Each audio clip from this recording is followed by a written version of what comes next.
தீராத கஷ்டம், கழுத்தை நெரிக்கக்கூடிய வகையில கடன் பிரச்சனை. இதுக்கு யாருமே உதவி செய்ய மாட்டாங்களா? இதுக்கு என்னதான் விடிவு காலம்? அப்படிப்பட்ட விடிவு காலத்தை கொடுக்கக்கூடிய அற்புதமான நாள் தான் இன்னைக்கு நமக்கு இருக்கு.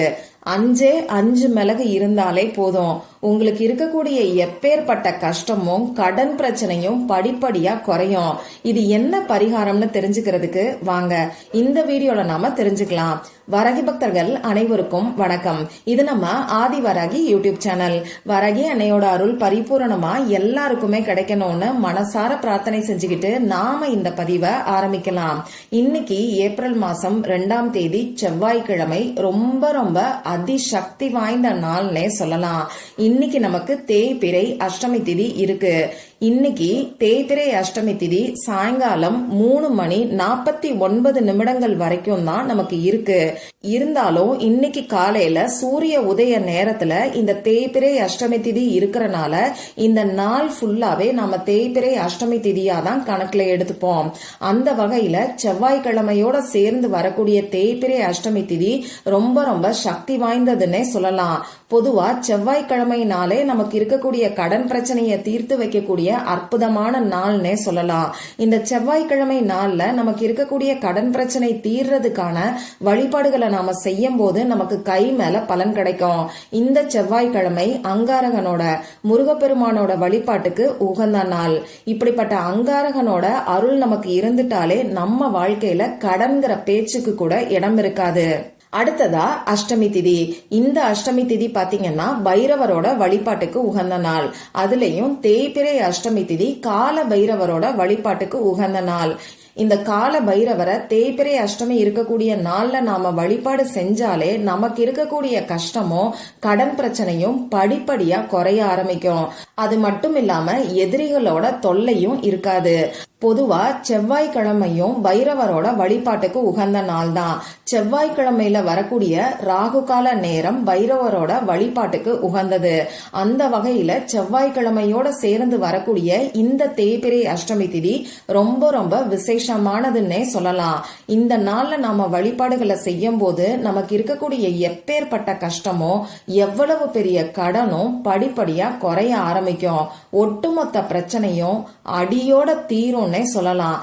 அந்த அளவுக்கு சக்தி வாய்ந்த நாள் தான் இன்னைக்கு நமக்கு இருக்கு. இப்படிப்பட்ட சக்தி வாய்ந்த நாள்ல நம்ம வீட்ல பூஜை அறையில செய்ய வேண்டிய வழிபாடு பத்தி தான் இப்ப நான் உங்களுக்கு சொல்ல போறேன். அதனால ஆண்கள் பெண்கள் யாரு வேணாலும் இந்த வழிபாட செய்யலாம்.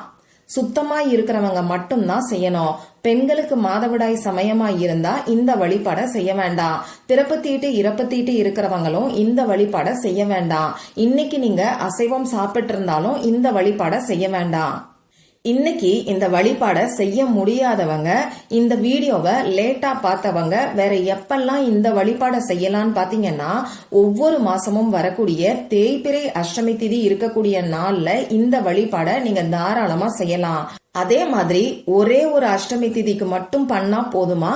தொடர்ந்து ஒவ்வொரு அஷ்டமி திதிக்கும் இந்த வழிபாட செய்யணுமான்னு கேட்டீங்கன்னா ஒவ்வொரு மாசமும் வரக்கூடிய தேய்பிறை அஷ்டமி திதி வரக்கூடிய நாட்கள்ல தொடர்ந்து இந்த வழிபாட நீங்க செய்யுங்க. நிச்சயமா அற்புதமான பலன்கள் உங்களுக்கு கிடைக்கும். இத்தனை வாரங்கள் தான் செய்யணும், இத்தனை தேய்பிறை அஷ்டமி திதிக்கு செய்யணும் அப்படின்னு எந்த விதமான கணக்கும் கிடையாது. உங்களால முடிஞ்ச அளவுக்கு தொடர்ந்து நீங்க இந்த வழிபாட செஞ்சுகிட்டே வாங்க. நிச்சயமா உங்க வாழ்க்கையில மிகப்பெரிய மாற்றங்கள் ஏற்படும். இந்த வழிபாட செய்யறதுக்கு நமக்கு தேவையான பொருட்கள் என்னன்னு பாத்தீங்கன்னா 5 மிளகு நமக்கு தேவைப்படும். வேற எந்த ஒரு பொருளுமே தேவைப்படாது. உங்க வீட்ல நார்மலா சமையலுக்கு யூஸ் பண்ணிக்கிட்டு இருக்கக்கூடிய மிளகையே நீங்க எடுத்துக்கோங்க. புதுசா வாங்கணுங்கிற அவசியம் கிடையாது. இப்போ இந்த வழிபாட எந்த நேரத்துல செய்யணும்னு பாத்தீங்கன்னா செவ்வாய்க்கிழமையில வரக்கூடிய ராகு கால நேரம் பைரவருக்கு உகந்தது. அந்த வகையில ராகு கால நேரத்துல இந்த வழிபாட நாம செய்யும் போது நமக்கு கை மேல பலன் கிடைக்கும். அதாவது இன்னைக்கு ராகு கால நேரம் மத்தியானம் 3 மணிலிருந்து 4:30 மணி வரைக்கும் இருக்கு. இப்படி இந்த குறிப்பிட்ட ராகு கால நேரத்தை தவற விட்டவங்க, இந்த வீடியோவை நான் லேட்டா தான் பாக்குறேங்கிறவங்க என்ன பண்ணலான்னு பாத்தீங்கன்னா இன்னைக்கு சாயங்காலம் 6 மணிக்கு மேல நைட்டு 8 மணிக்குள்ள இந்த வழிபாட நீங்க தாராளமா செய்யலாம். இப்ப நான் உங்களுக்கு பைரவருக்குரிய ஒரு வரி மந்திரத்தை கொடுக்கறேன். இந்த மந்திரத்தை கையில 5 மிளக வச்சுக்கிட்டு நாம சொல்ல போறோம். இப்போ இந்த மந்திரத்தை கோவில்ல சொல்லலாமான்னு கேட்டீங்கன்னா கோவில்லையும் தாராளமா சொல்லலாம். ஆனா கோவில்ல சொல்லும் போது கையில மிளக வச்சுக்கிட்டு சொல்ல வேண்டிய அவசியம் கிடையாது. இந்த மந்திரத்தை மட்டும் கோவில்ல உட்கார்ந்துகிட்டு நீங்க சொன்னாலே போதும். இப்ப நான் சொன்ன குறிப்பிட்ட நேரத்துல உங்க பூஜை அறைய நீங்க ரெடி பண்ணிக்கோங்க. எப்பயும் ஏத்தி வைக்கக்கூடிய விளக்கை ஏத்தி வச்சுக்கோங்க. நம்ம எல்லாரோட வீட்லயும் கால பைரவரோட திருவுருவ படம் இருக்காது. ஒரு சில வீடுகள்ல பாத்தீங்கன்னா சொர்ண ஆகர்ஷண பைரவரோட திருவுருவ படம் இருக்கும். இப்படி சொர்ண ஆகர்ஷண பைரவரோட திருவுருவ படம் உங்க வீட்ல இருந்ததுன்னா சிகப்பு நிற பூக்களால அலங்காரம் பண்ணிக்கோங்க. சொர்ண ஆகர்ஷண பைரவருக்கு முன்னாடி ஒரு அகல் விளக்கை ஏத்தி வச்சுக்கோங்க. இப்போ உங்க வீட்ல சொர்ண ஆகர்ஷண பைரவர் இல்லைன்னா என்ன பண்ணலாம்னு பாத்தீங்கன்னா தனியா ஒரு அகல் விளக்கை ஏத்தி வச்சுக்கோங்க. உங்ககிட்ட சிகப்பு நிற திரி இருந்துச்சுன்னா இந்த அகல் விளக்குல சிகப்பு நிற திரி போட்டு நல்லெண்ணெய் ஊற்றி தீபத்தை ஏத்தி வச்சுக்கோங்க. சிகப்பு நிற திரி இல்லாதவங்க சிகப்பு நிற துணி, அதாவது காட்டன் துணியை கூட நீங்க திரி மாதிரி திரிச்சிட்டு இந்த அகல் விளக்குல போட்டு நல்லெண்ணெய் ஊற்றி தீபத்தை ஏத்தி வச்சுக்கலாம்.